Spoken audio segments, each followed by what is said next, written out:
खुलुमबाय बयनिसिमबो आंनि बे डेली आपडेट बड' इउट्युब चेनेलाव नोंथांमोनखौ आरोबाव बरायहरबावनाय थाबाय।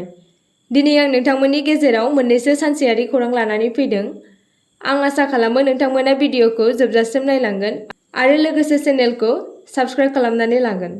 दिनैनि गिबिसिन खौराङाव दङ आसामनि सोरखारि साख्रि मावफारियाफोरनि थाखाय मोजां खौरां। आसामनि सोरखारि मावफारियाफोरा दिवाली फोरबोनि सिगां गाव-गावनि बेथनखौ मोननो हागोन। गिबि मन्थ्रि हिमन्त बिश्व शर्माया ससियेल मिडियानि गेजेरजों फोरमायदों दि 28 अक्ट'बरनिफ्राय रायजो सोरखारनि मावफारियाफोरनि दान बान्थाखौ होनाय जागोन। रायजो सोरखारि मावफारियाफोरनि थाखाय दिवालीखौ फोरबो फालिथायखौ स्रां खालामनानै होनो थाखाय 28 अक्ट'बरनिफ्राय गासैबो मावफारियाफोरनि बेथनखौ सोना होनाय जागोन।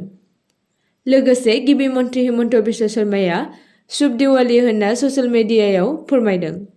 रांखान्थि बिफाननिफ्राय मैया मोनसे मावख'आरि बिथोनआ ट्रेजारि मावख'गिरिफोरखौ आसाम रांखान्थियारि नेमफोरनि नेम 135 नि सर्तफोरखौ रेहाय होनायजों लोगोसे मावफारियाफोरनि बिलफोरखौ पास खालामनो बिथोन होदों।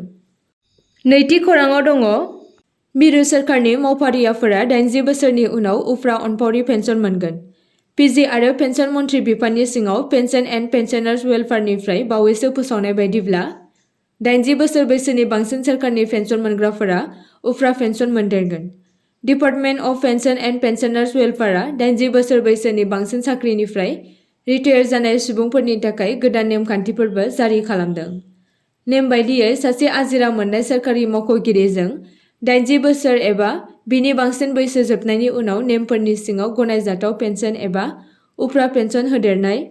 बेबायदियै 80 निफ्राय 85 बोसोर बैसोनि बैसो जानाय नोगोरारिफोरा गुदि पेन्सन अनफावरि अनसुंथाइनि 20% मोनगोन। बबेखानि 85 निफ्राय 90 बोसोर बैसोनि सुबुंफोरा 30% मोनगोन।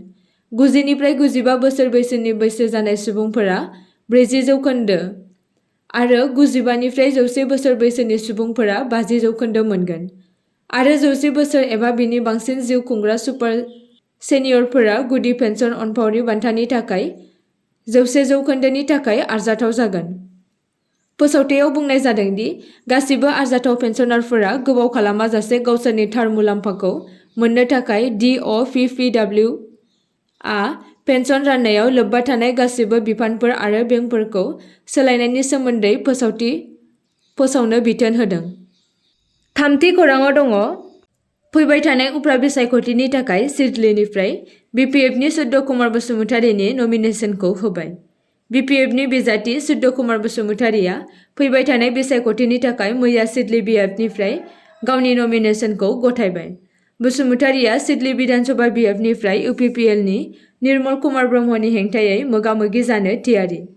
नमिनेसन गथायनायनि सिगां खौरां बिजोङाव सुद्ध कुमार बसुमतारीया बुङो, आं फैबाय थानाय उफ्रा बिसायख'थिनि थाखाय रायजो-राजानि खावलायनायाव आरो दोलोनि मोजांनि थाखाय नमिनेसन गथायनो थांगासिनो। विधानसभानि उफ्रा बिसायख'थियाव सुद्ध कुमार बसुमतारीया बेसेबां फारागथिजों देरहानो थांगासिनो बिनि सोमोन्दै सोंनायनि फिननायाव बिथाङा बुङो, आं बेसेबां फारागथिजों बिसायख'थियाव देरहागोन बेखौ बुंनो हाया। आं मोनसे थि अनजिमानि भटनि फारागथियाव देरहानायनि थाखाय रंजानो लुबैया। रायजो-राजानि आंनि फारसे अननाय आरो बोर सारस्रिनाया आंखौ फोथायनाय लाबोयो दि आं बांसिन भट मोनगोन आरो बिसायख'थियाव देरहागोन। बिपिएफनि बारग' दैदेनगिरि हाग्रामा महिलारीआ बुङो दि इउपिपिएलआ आसा खालामो दि बिथांमोनहा 70,000 भटजों देरहासार जागोन। बबेखानि बिपिएफआ सानदोंमोन दि जों 80,000 नि फारागथियाव देरहागोन। ब्रैथि खौराङाव दङ एसियान डेभेलपमेन्ट बेंकआ सलार इनार्जि लुफुंनो थाखाय आसामनो $434 मिलियन दाहार गनायथि होदों। आसामाव गोदान गोहो बांहोनो आरो गोहो रैखाथिखौ जौगाहोनो थाखाय एसियान डेभेलपमेन्ट बेंकआ मैया आसाम रायजोनि थाखाय $434.25 मिलियन एबा 3,000 कौटिनिबो बांसिन दाहारखौ गनायथि होयो। बे मावथांखिया आसामखौ मोनसे गोदान गोहो जौगाहोनायाव मदद होगोन आरो 2030 मायथाइसिम 3,000 मेगावाटनि थांखिखौ मोनफुंनो थाखाय गावनि सानखौराङारि गोहोखौ बांहोगोन। आसामाव सलार प्रजेक्टआ कार्बि आंलं जिल्लायाव 500 मेगावाट गोहो गोनां मोनसे ग्रिड फोनांजाबनायाव सलार फट'भल्टेइक सुबिदा लागोन। बे मावथांखिया ग्रिडनि दिदोमथिखौ रोखा खालामनो आरो गोजौसिन मोब्लिबनि गोनांथिखौ आबुं खालामनो थाखाय ग्रिडजों फोनांजाबनायाव बेटारि गोहो दोनथुमनायाव खान्थि जौगाहोनायाव मदद होगोन। बे दोनथुमसालि खान्थिखौ Assam power distribution company limited आरो अइल एन्ड नेचारेल गेस कर्प'रेसन लिमिटेडनि गेजेराव मोनसे जथाय फालांगिनि गेजेरजों गायसननाय जागोन। PPP-आ रायजोनि सोरखारि नङि बाहागोआरि दाथायखौ गोख्रों खालामनानै आरो गोदान गोहो पाब्लिक प्राइभेट पार्टनारशिप मावथांखिफोरखौ जौगाहोनाय। सानखौराङारि मावथांखिया सानखौराङारि PB सुबिदा आरो खाथि-खालानि गामियारि ओनसोलफोरनि मोब्लिब राननायखौ साबसिन खालामगोन। अभारहेड पावार डिस्ट्रिबिउसन लाइनफोरखौ एरियेल कभार्ड कन्डाक्टर केबोलफोरजों सोलायगोन आरो गोदान रानसारथाय ट्रेन्सफर्मार फज'गोन। बाथि खौराङाव दङ 27 अक्ट'बराव खुंजानो गोनां आनजादनि थाखाय मबाइल इन्टारनेटआ बन्द थागोन। आसाम सोरखारा 27 अक्ट'बर एबा गाबोननि जानो गोनां ग्रेड 4 थिसनथाइ आनजादनि समाव गासै रायजोआव फुंनि 8:30 रिंगानिफ्राय बेलासिनि 4 रिंगासिम मबाइल इन्टारनेट सिबिथायखौ दोनथ'गोन, नाथाय भइस कल आरो ब्रडबेन्ड फोनांजाबनाया सोलिबाय थागोन। नखर आरो राजखान्थियारि बिफाननि उफ्रा गाहाय नेहाथारि अजय तिवारीजों फोसावजानाय बे थिरांथाया आनजादनि समाव जायखिजाया जाथावना गाज्रि आखु एबा हेंथाखौ होबथानो थांखि लायो। आसाम डाइरेक्ट रिक्रुइटमेन्ट हाबाफारिनि सिङाव ग्रेड 4 आनजादनि थाखाय 13,79,132 बिनायसाफोरा 5,023 मासिफोरनि थाखाय होगोन। आनजादफोराव 8,27,130 बिनायसाफोरा फुंनि 9 रिंगानिफ्राय 11:30 रिंगासिम 1,484 मिरुफोराव आनजाद होगोन, जेराव 5,52,002 बिनायसाफोरा 808 मिरुफोराव सानजौफुनि शिफ्ट 1:30 रिंगानिफ्राय बेलासिनि 4 रिंगासिम आनजाद होगोन। बे आनजादआ आसामनि मोन 28 जिल्लाफोराव खुंजागोन। आनजादाव सोरबा आयेन बेरेखा खामानि मावोब्ला भारतीय न्याय संहिता 2023 नि धारा 223 आरो इन्डियान टेलिग्राफ एक्ट 1885 नि सिङाव साजा होगोन। द'थि खौराङाव दङ कामरुपआव लोंग्रा दै दोनथुमनायनि जाहोनाव डेंगुनि बेरामिफोरा बांदों। लोंग्रा दैनि दोनथुमनायनि जाहोनाव बे बोसोराव नोगोराव डेंगुनि बेरामा बांदों। सावस्रि बिफाननि सासे गागि मावख'गिरिया फोरमायदों दि कामरुप जिल्लायाव 235 निबो बांसिन डेंगु बेरामि मोननाय जादों आरो बेफोरनि बांसिनानो भास्करनगर, गीतानगर, मादगारिया आरो भामुनि मैदाम ओनसोलनिफ्राय मोननाय जादों। बेबायदिनो माखासे डेंगु बेरामिफोराबो सोहोरनि गुबुन बाहागोफोरनिफ्राय माब्लाबा जादोंमोन।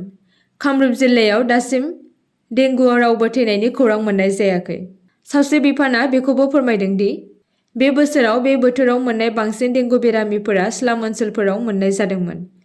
लोंग्रा दैनि आंखाल आरो दै जगायनायाव गले-गले हेंथा जानायनि जाहोनाव गोहोम गोग्लैनाय आरो ओनसोलफोरनि बांसिन सुबुंफोरा गावसोरनि न'फोराव दै दोनथुमनो, जाय एन्डेस थाम्फैनि थाखाय गाहाय फिसा आजायनाय फुंखा जायो, जाय डेंगु बेरामनि मोनसे भेक्टर मावख'गिरिया फोरमायदोंमोन दि थांनाय बोसोरनि रुजुनायाव कामरुप जिल्लायाव बे बोसोराव डेंगु बेरामनि मख'जाथाव बांसिन नुनो मोन्दों। थांनाय बोसोराव जिल्लायाव 160 डेंगु बेरामि मोननाय जादोंमोन। दिनैनि जोबथा खौराङाव दङ नंखाय रिफाइन थावनि मोनसे जब्द। आथिखालाव गोबां जामुंफोरखौ बांसिनानो थावजों बानायनाय जायो आरो बे जामुंफोरखौ गोबां सुबुंफोरानो जानो मोजां मोनो। नाथाय हाथाय-बाजारफोराव बेफोर थावफोराव नंखाय आरो मिलायनाय थाव जानो हागौ। नंखाय आरो मिलायनाय थावफोराव गोबां बिबांनि ट्रेन्स फेट थायो। बे समावनो जाग्रा आदार रैखाथि बिफानआ मध्य प्रदेशनि ग्वालियर आरो उत्तर प्रदेशनि सहारनपुराव गोबां बिबांनि नंखाय रिफाइन आरो घि जब्द खालामदों।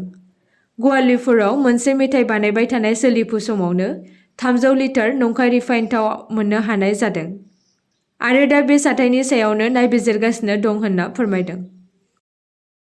आसा खालामो नोंथांमोना भिडिअखौ नायनानै मोजां मोनगोन आरो चेनेलखौ लाइक आरो साबस्क्राइब खालामनानै लागोन।